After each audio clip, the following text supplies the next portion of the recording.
tugasnya hanya mengingatkan, mengarahkan. Tapi sebaik-baik doa kan apabila kita doa sendiri, kita doa dengan khusyuk memohon kepada Allah Ta'ala sesuai dengan permohonan kita. Ada saya temukan jamaah itu Pak, dari awal sampai akhir ditemani terus sama pembimbing. Ya, didoain kemana-mana didoain, ya. Bukan nggak bagus, bagus Pak. Tapi kan artinya sebaik-baik doa itulah doa yang kita minta sesuai dengan keinginan kita, sesuai dengan harapan kita Pak. Karena kita berada di Masjidil Haram, Masjid Nabawi, silakan kita memohon kepada Allah Ta'ala sesuai dengan hajat kita masing-masing. Dan tidak ada doa khusus yang dibaca ketika tawaf dan ketika sa'i, kecuali yang tadi Pak, antara rukun yamani hajar aswad doanya cuma satu, Rabbana atina fid dunya hasanah wa fil akhirati hasanah wa qina azabannar. Hafal kita kalau ini Pak, benar nggak Pak? Doa apa namanya Pak? Sapu jaga.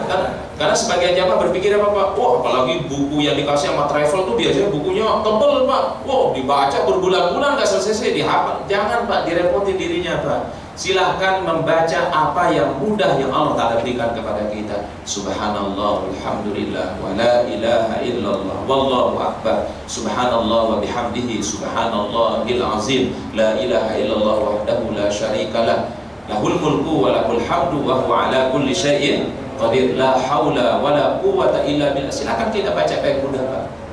Bahkan kalau Bapak cuma bisa istighfar aja Pak. Astagfirullah, astagfirullah, astagfirullah. Dalam setiap Pak, rangkaian ibadah haji, rangkaian ibadah umroh. Jadi sekali lagi Pak, supaya kita ini jangan merasa berat beribadah kepada Allah Ta'ala, tidak ada doa yang dikhususkan waktu tawaf dan waktu sa'i.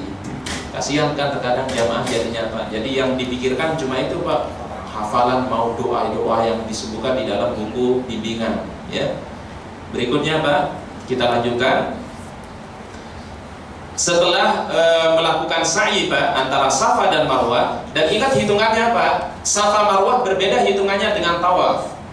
Kalau Safa Marwah hitungannya lah Safa Marwah itu 1, Marwah Safa itu 2. Jangan sampai dihitung Safa Marwah Safa 1. Wah, gempor deh Pak. 14 kali jadinya Pak. Karena yang dilakukan 7 kali Pak. Safa Marwah 1, Marwah Safa berapa? 2, Safa Marwah 3, Marwah Safa 4, Safa Marwah 5, Marwah Safa 6, Safa Marwah 7. Berarti Bapak ketika sa'i akan berakhirnya di Marwah. Jangan berakhirnya di Safa Pak, karena kita bukan tawaf. Ada jamaah Pak, ya. Jadi karena dia berpikir bahwasannya sa'i itu sama dengan tawaf, dia memulai dari Safa berakhirnya di Safa, kan hitungnya double jadinya kan Pak. Safa Marwah Safa 1, Safa Marwah Safa 2, berakhirnya di mana Pak? Di mana Pak? Di Safa akan berakhirnya Pak. Ditanyalah kepada seorang syekh di Imam Masjidil Haram, Syekh bagaimana hukumnya orang yang sa'i 14 kali? 14 kali kan jadinya Pak? Safa Marwah, Safa Marwah Safa, itu udah 2 deh itu Pak. Apa kata saya? Jawabannya 7 yang pertama sah, itu sa'i. Tapi 7 berikutnya adalah olahraga bagi yang bersangkutan. Ya. Jadi kalau orang sa'i lebih dari 7 kali boleh. Cuma jadi apa Pak? Olahraga. Ya udah tinggal pijit kaki aja deh nanti. Biasanya itu begitu sa'i itu Pak, langsung kaki langsung rasanya ini pegel langsung Pak, ya. Karena jaraknya Pak, lumayan Pak, 450 meter Pak, satu dari Safa Marwah. Coba balik 7 kali udah berapa deh jadinya Pak? Ya Pak ya, jadi lumayan ya. Oleh karenanya ibadah itu harus mengikuti petunjuk dan sunnah dari Rasulullah SAW. Kita lanjutkan berikutnya. Setelah dia melakukan sa'i dari Safa dan Marwah, maka dia berikutnya melakukan tahallul. Tahallul itu artinya Pak, cukur rambut. Begitu dia sudah cukur rambutnya Pak, berarti ini namanya tahallul. Sudah boleh sesuatu yang tadinya nggak boleh. Potong kuku udah boleh lagi, cukur rambut udah boleh, hubungan suami istri kembali menjadi boleh. Tapi selama dalam keadaan berihram tadi Pak, nggak boleh melakukan hal-hal yang dilarang dalam ibadah ihram. Contoh, potong kuku, rambut, bulu ketiak dicabut, nggak boleh. Hubungan suami istri, bermesraan nggak boleh. Memakai peci, memakai topi nggak boleh. Menggunakan pakaian yang berbentuk baju dalam, celana dalam, itu nggak boleh. Berarti bapak-bapak, Ya, pas lagi ihram berarti Pak gimana Pak? Nggak ada apa-apanya Pak di dalam Pak. Semua, ya apa namanya, semua nggak ada celana dalamnya. Ya. Itu sunnahnya Pak. Ustaz kalau pakai celana dalam misalnya kalau lagi berumrah atau berhaji itu kena dam Pak. Damnya itu kena satu kambing itu Pak. Itu harus sembelih satu hewan kurban namanya dam. Kalau menggunakan celana dalam atau baju dalam, karena sama sekali yang ada di badan kita cuma 2 helai pakaian ihram untuk bagian bawahnya, tapi tolong pakai gesper Pak. Pakai apa? Gesper. Ustaz mau pakai sarungan aja, nggak perlu pakai apa namanya Pak? Nggak perlu pakai gesper. Wah deh, hati-hati deh, apalagi tawaf rame kayak gitu Pak. Yang ada kedua-orang copot. Ya karena ya ada aja lah yang kejadian seperti itu ada aja Pak. Ya mungkin dia lupa pakai pengaman gitu ya, gesper. Karena mau apa nggak ada pakai celana dalam Pak. Karena termasuk larangan orang yang berihram ya, orang yang menggunakan celana dalam. Jadi sama-sama ya udah ya angin mantap dari Pak. Apa adem gitu bawaannya Pak ya.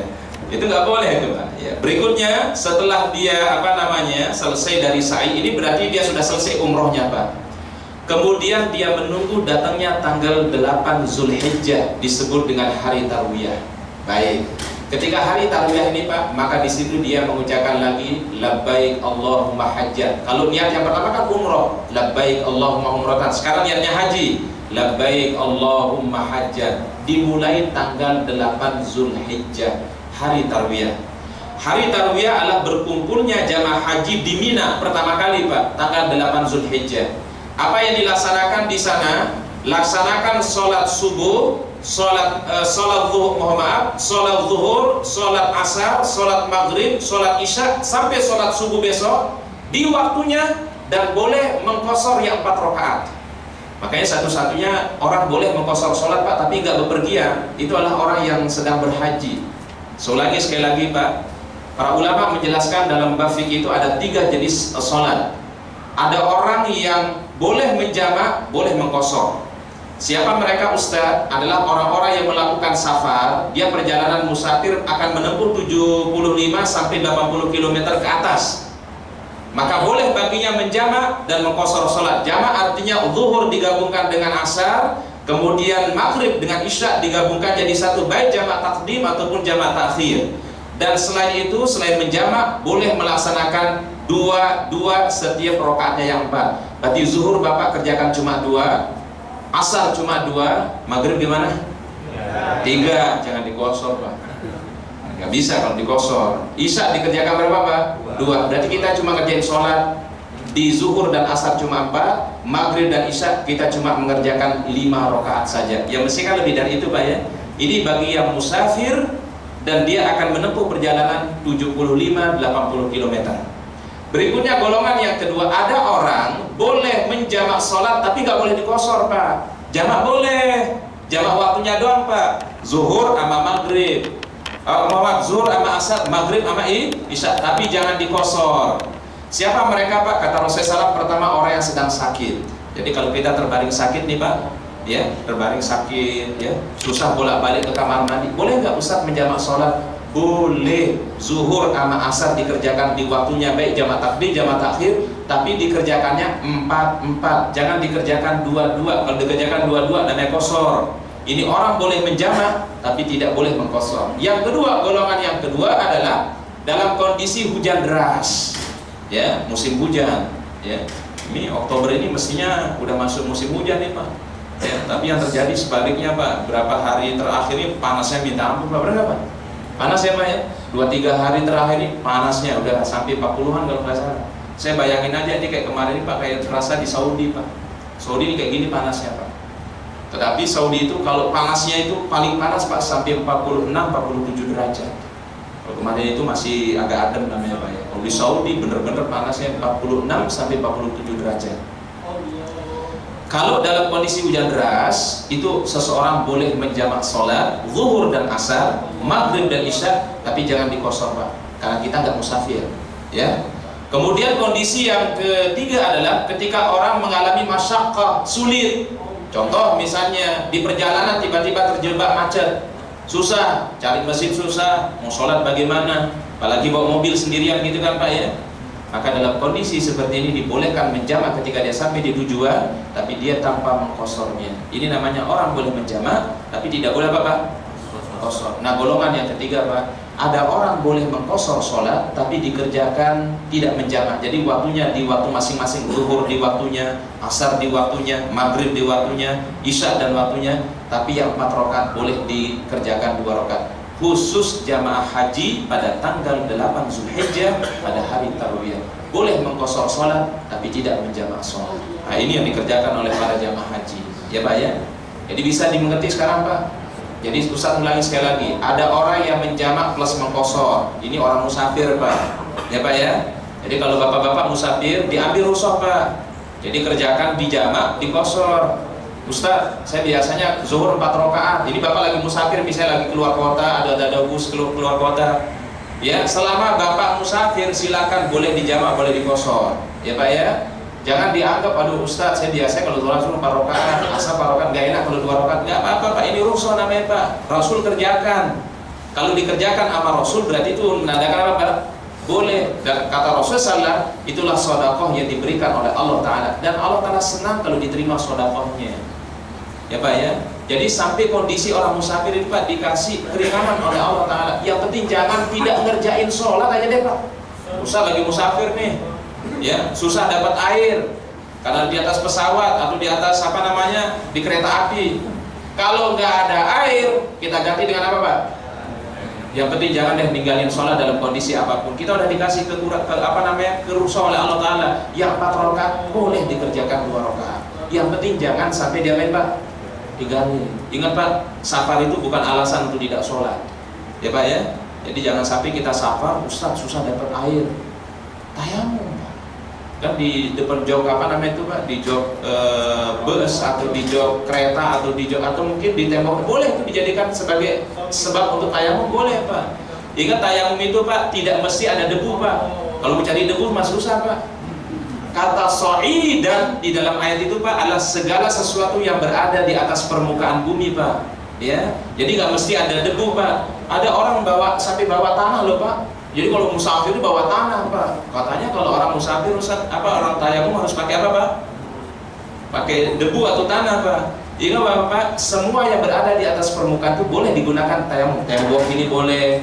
Kalau Bapak cari mungkin susah, di situ ada debu, ada tanahnya. Tapi boleh nggak dijadikan sebagai tempat tayamum? Boleh. Jok apa namanya Pak? Jok, kalau kan di bus itu kan ada jok depan tuh Pak. Kita duduk di sini ada jok depan. Ya udah dipakai aja itu tayamum. Atau misalnya Pak di pesawat juga boleh. Jadi tidak ada alasan sama sekali meninggalkan sholat dalam kondisi apapun. Karena kata Rasul kan Pak, sholatlah dalam keadaan berdiri, sholatlah dalam keadaan duduk, sholatlah dalam keadaan berbaring. Kalau enggak berisyaratlah. Lah isyarat ini Pak udah kondisi udah koma deh. Ya, innalillah deh kalau udah nggak bisa isyarat. Artinya di sini Pak tidak ada alasan bagi kita Pak untuk meninggalkan sholat. Dan safar itu Pak bukan menjadi alasan untuk kita tidak mengerjakan sholat yang 5 waktu. Nah, jadi Allah Ta'ala kasih keringanan Pak. Jadi kalau bapak-bapak musafir ambil rukhsah itu Pak. Kerjakan zuhur 2 rakaat, asar 2 rakaat, maghrib 3, isya 2 rakaat. Jangan merasa aduh Ustaz kurang nggak rakaatnya. Enggak Pak, ini Rasul kerjakan dulu Pak. Setiap beliau musafir Pak, beliau senantiasa mengkosor sholat dan beliau tidak pernah melaksanakan 4 rakaat. Walaupun sebagian ulama membolehkan Pak, walaupun musafir tetap dikerjakan 4 boleh. Tapi yang lebih baik justru apa Pak? Dikosor. Ya Pak ya. Jadi sekarang bapak-bapak sering-sering aja musafir. Ya, kalau sering musafir berarti sering dapat apa Pak? Rukhsah ya, keringanan. Berikutnya, ini masih ada waktu kan nih Pak? Masih ada waktu.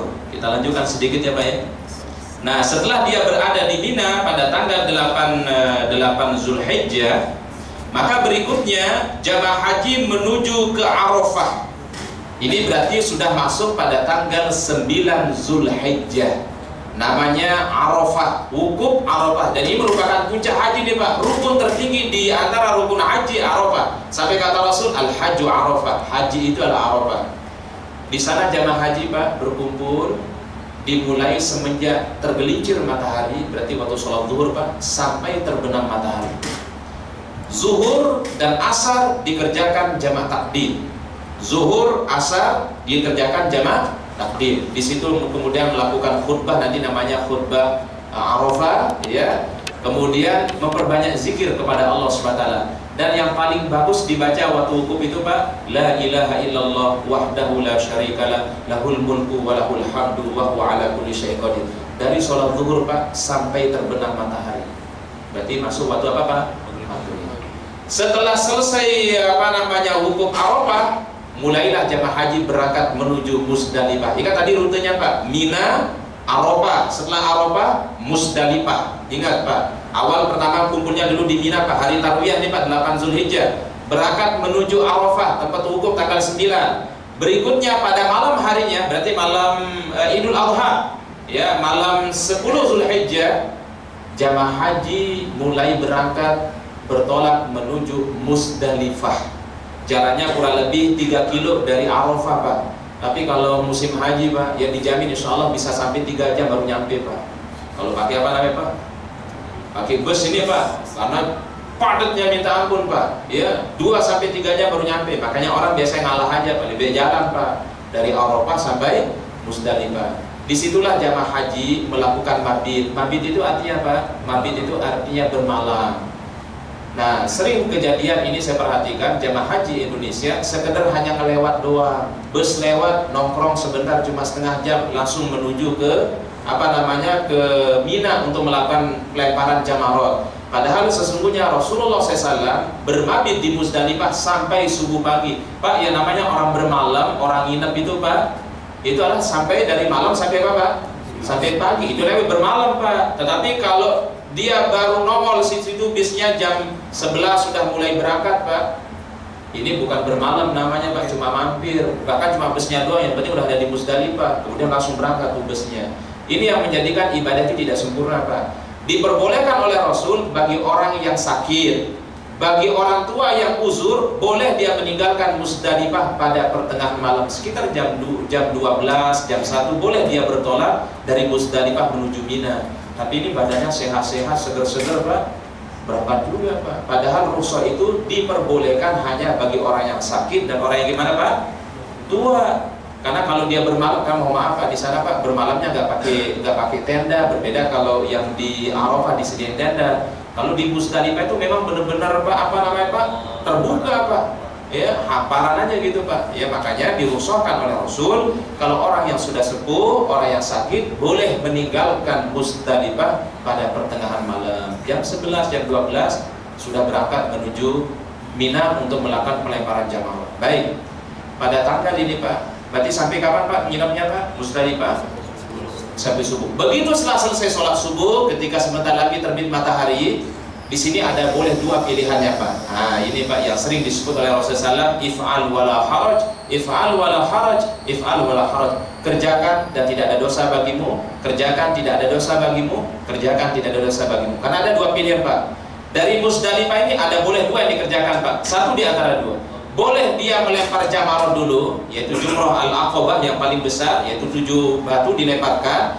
Setelah dia melempar jamarah aqabah, kemudian dia menyembelih dan melakukan tahallul, dan ini tahallul yang pertama Pak. Atau pilihan yang kedua, dari Musdalifah dia nggak ke Mina Pak, dia langsung menuju ke Masjidil Haram melakukan tawaf ifadah. Dan dua-duanya boleh kita kerjakan Pak. Memilih mana dulu, mau lempar jamarah dulu atau mau tawaf ifadah dulu. Kalau lempar jamarah dulu berarti tawafnya belakangan. Tapi kalau melakukan tawaf ifadah berarti tawafnya dulu, ngelemparnya belakangan. Itulah yang kata Rasul, if'al wala haraj, if'al wala haraj, if'al wala haraj. Kerjakan mana yang kamu inginkan, mana yang mudah dan tidak ada kesalahan atau dosa bagimu. Itulah, itu sebenarnya prosesnya sudah banyak memberikan kemudahan bagi jamaah haji, jamaah umroh ya. Kemudian berikutnya Pak, setelah jamaah haji melakukan tawaf ifadah sudah, lempar jamal sudah, maka terjadilah tahallul yang kedua. Kalau tahallul pertama itu Pak, masih boleh dia tidak mengenakan pakaian ihram, boleh dia melepaskan pakaian ihramnya, boleh mencukur rambutnya, boleh potong kukunya, tapi yang masih nggak boleh itu hubungan suami istri. Tapi begitu dia sudah tawaf ifadah, sudah dia lempar jamarah, dua-duanya sudah dikerjakan Pak. Kalau tadi kan pilihan mana yang didahulukan Pak, tapi kalau udah dua-duanya dikerjakan Pak, itu tahallul yang kedua namanya Pak. Maka diperbolehkan segala sesuatu termasuk hubungan suami istri. Itu udah terakhir, itu tahallul yang kedua namanya ya Pak ya. Nah, pada tanggal 11, pada tanggal 12, pada tanggal 13 disebut dengan hari tasyrik. Disitulah jamaah haji, prosesi yang terakhir jamaah haji melakukan pelemparan jamarot, dan ketiga-tiganya Pak, ula, wusto, akobah. Tapi kalau pada tanggal 10 Zulhijjah hari raya itu Pak, cuma akobah doang yang dilempar. Tapi begitu hari tasyrik 11, 12, 13 itu adalah semuanya ula, wusto, akobah. Dan boleh memilih satu di antara dua. Boleh melemparnya cuma tanggal 11 dan 12, atau melemparnya tanggal 11, 12, dan 13. Berarti boleh 2 hari, boleh 3 hari. Yang melempar 2 hari disebut dengan nafar ula atau nafar awal, dan yang mengambil melempar sampai tanggal 13 Zulhijjah sampai terbenam matahari namanya nafar sani. Berarti dia sampai tanggal 13 Zulhijjah. Nah, kalau sudah selesai rangkaian ini Pak, berarti selesai juga rangkaian ibadah hajinya. Itulah yang disebut dengan umroh, kemudian tahallul, kemudian melakukan haji, dan disebut dengan haji tamattu. Wallahu a'lam bishawab. Ya, insyaallah mudah-mudahan nanti Pak kita diizinkan oleh Allah, ya, paling kurang berumroh dulu Pak. Kita berumroh dan kemudian nanti kita diizinkan untuk berhaji insyaallah. Karena sesungguhnya Pak, tidak ada tempat yang paling istimewa di dunia ini Pak. Tidak ada tempat yang selalu kita hadirkan hati kita, khusyuk kita Pak, kecuali di 2 tempat kata Rasul, di Masjidil Haram dan di Masjid Nabawi. Kekhusyuannya Pak sangat luar biasa, dan nikmatnya ibadah kepada Allah Ta'ala Pak, ya. Jadi selalu kita mohon kepada Allah, mudah-mudahan ketulusan hati kita, ikhlas niat kita, insyaallah inilah akan memudahkan kita untuk dapat memenuhi panggilan Allah Subhanahu wa Ta'ala. Wallahu a'lam bishawab. Baik, udah habis nih. Baik, kita langsung doa aja deh Pak, ya. A'udzubillahi minasyaitonir rajim. Bismillahirrahmanirrahim. Alhamdulillahirabbil alamin, hamdan na'imin, hamdan syakirin, hamdan yuwafi ni'amahu yukafi mazidah. Ya Rabbana lakal hamdu kama yanbaghi li jalali wajhikal karim wa 'azimi sultanik. Allahumma inna nas'aluka ziyarata baitikal haram wa ziyarata nabiyyika Muhammadin sallallahu alaihi wasallam. Allahumma inna nas'aluka ziyarata baitikal haram wa ziyarata nabiyyika Muhammadin sallallahu alaihi wasallam. Allahumma inna nas'aluka ziyarata baitikal haram wa ziyarata nabiyyika Muhammadin sallallahu alaihi wasallam. Ya Allah, ya Rahman, ya Rahim, berikanlah kami kemudahan untuk memenuhi panggilan-Mu. Ya Allah, berikanlah izin kepada kami untuk menziarahi Baitullah-Mu. Ya Allah, ya Rahman, ya Rahim, berikanlah izin dan kemudahan kepada kami untuk menziarahi makam Rasulullah sallallahu alaihi wasallam. Ya Allah, ya Rahman, ya Rahim, mudahkanlah segala urusan kami. Sesungguhnya tidak ada kemudahan kecuali apa yang Kau mudahkan, dan Engkau-lah yang berubah yang sulit menjadi mudah. Di tangan-Mu lah segala kuasa, Engkau Maha Kuasa atas segala sesuatu. Rabbana atina fid dunya hasanah wa fil akhirati hasanah wa qina azabannar, walhamdulillahi rabbil alamin. Subhanakallahumma bihamdika asyhadu an la ilaha illa anta astaghfiruka wa atubu ilaik. Assalamualaikum warahmatullahi wabarakatuh. Demikianlah kajian